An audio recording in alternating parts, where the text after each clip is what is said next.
Now is the time. So this is exactly what you saw in the thumbnail, and let's go through this chart right away, guys. By the way, if you are new to the channel, please consider subscribing, and a quick disclaimer that this video is not financial advice. Now guys, let's hop into it, alright? The strategy with Kaspa is very simple. Buy the dip during the accumulation phase, sell after the pump, repeat, and also keep a separate bag of Kaspa for a long term.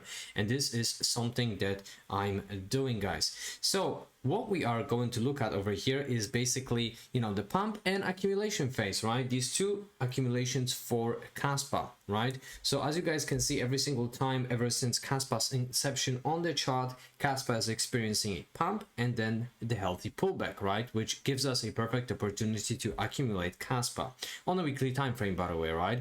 Then we've got a pump again, accumulation, pump, accumulation, so on and so forth. So at the moment we are in this yellow zone for Kaspa, which stands for accumulation. And of course, this is not as drastic as, let's say, these pumps and accumulations. However, from the perspective of percentage, this is still a pullback, and I do believe that these are still great times to actually accumulate Kaspa. So let's have a look for how long roughly these accumulations are actually lasting for. So let's count it from this one. All right, the first one was basically 49 days, was roughly 70 days. So for now we are averaging around 2 months. Let's have a look in here. We've got 28 days, so that was around 1 month. The next one, okay, the next one was very quick. That was around 3 weeks, probably even less. That's obviously a weekly time frame, so it's not going to be 100% exact. 84 days, 12 bars on a weekly. And now looking at this one, guys, we've got 70 days, and this current pullback, how long does it last for Kaspa? So let's count it from here roughly. All right,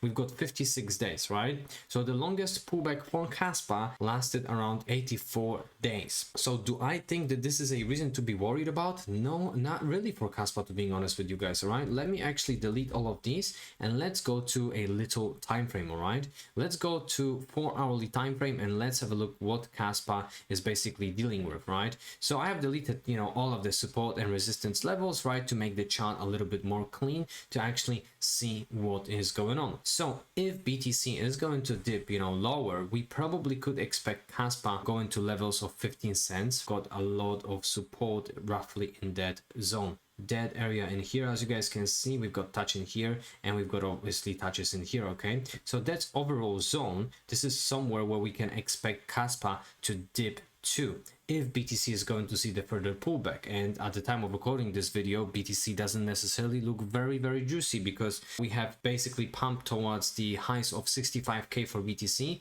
BTC is currently creating these lower lows on a daily time frame, as you guys can see. However, that formation is still a bull flag formation, so I wouldn't necessarily be worried for the price of BTC. This is the shakeout, and obviously there is a lot of unknown in the market currently, a bit of fear and FUD, I believe, but these are the best times to, in my opinion, of course, to accumulate crypto when everybody is basically scared. So coming back to Kaspa, guys, if we are going to dip into this zone, nothing to be worried about in my personal humble opinion on the daily time frame. And I'm not even going to pull out stochastic RSI, guys, because we are going to look at many different charts that are going to hopefully determine where we are in this cycle. So please bear with me a couple of extra minutes, guys, because I do believe that's important. But before we are going to start, let's actually have a look at the dashboard itself. Very big news, guys, because as I was mentioning in the previous videos, Kaspa is currently sitting on 1000 petahash per second, which is equivalent to exahash. All right, so Kaspa's network is basically becoming more and more strong on a daily basis as we speak, guys. This is very important.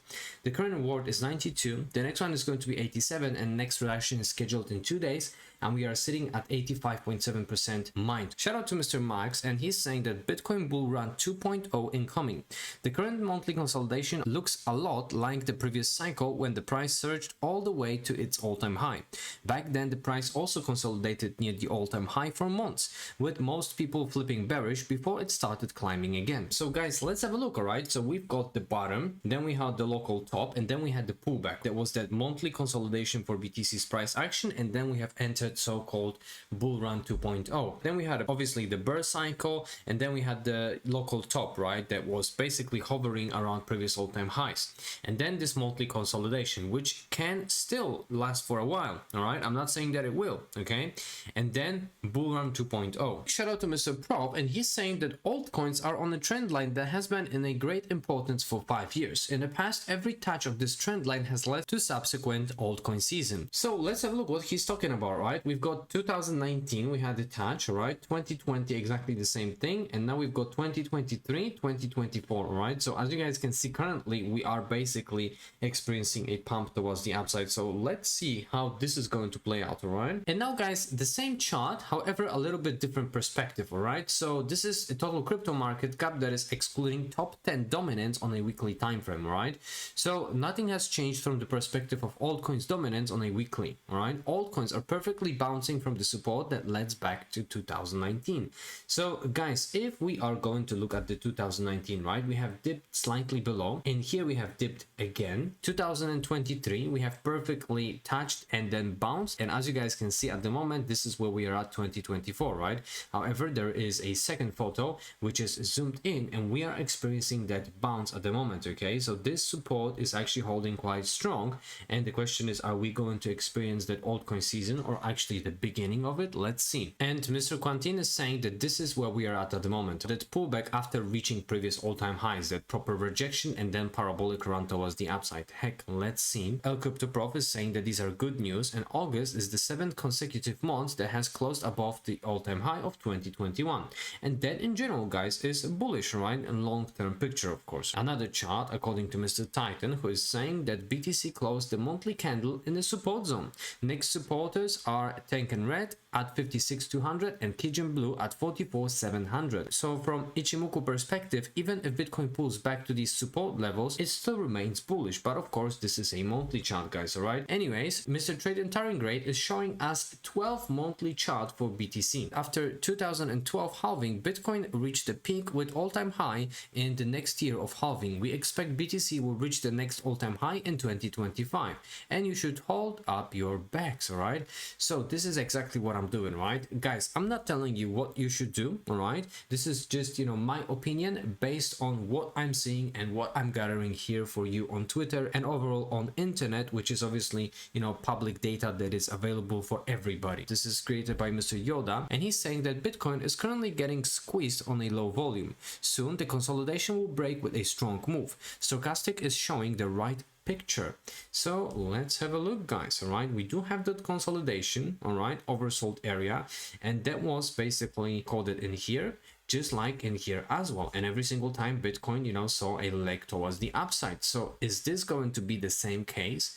If we are going to follow this upward moving trend line, we could see that the level of resistance is going to be at 109,000 for BTC. That is still going to be a huge leg up, because if BTC is going to see such a huge pump towards the upside, we could see alt season after that, most likely, right? Anyways, 3-daily chart for BTC. Bitcoin is on track with an uptrend pattern. BTC consolidates for a while and then forms a symmetrical triangle before breakout. Currently, BTC comes with a symmetrical triangle and will have the next bull rally soon. So every single chart is basically showing this, right? We've got this consolidation, and then BTC is entering this symmetrical triangle, and then after that we are experiencing a huge leg towards the upside. This consolidation is huge, and basically that might mean that we could see a much bigger pump, and this is very important chart.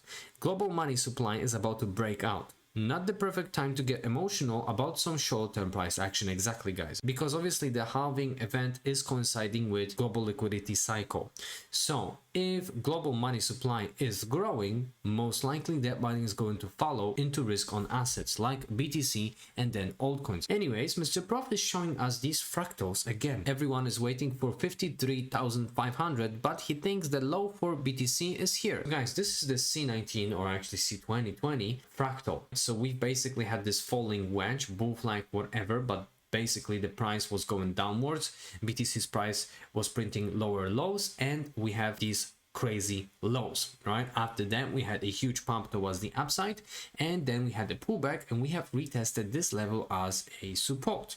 So looking at this particular fractal, which is obviously this current cycle, we got Japan stock market crash, right? The same scenario, lower lows, right, on a daily time frame, and now we had this pump towards the upside, right, and retesting this zone as a support, which can be identified in here just right above the crash, Japan market crash and C19 or actually 20 crash. So to me it looks very identical, but let's see. And now September is a bearish month. We all know Bitcoin has been stuck in a long consolidation phase for the past few months. This sideways price action began in March and is still ongoing. But what if I told you we saw a similar pattern last year? Back then the consolidation also started in March, and by September the price began to recover.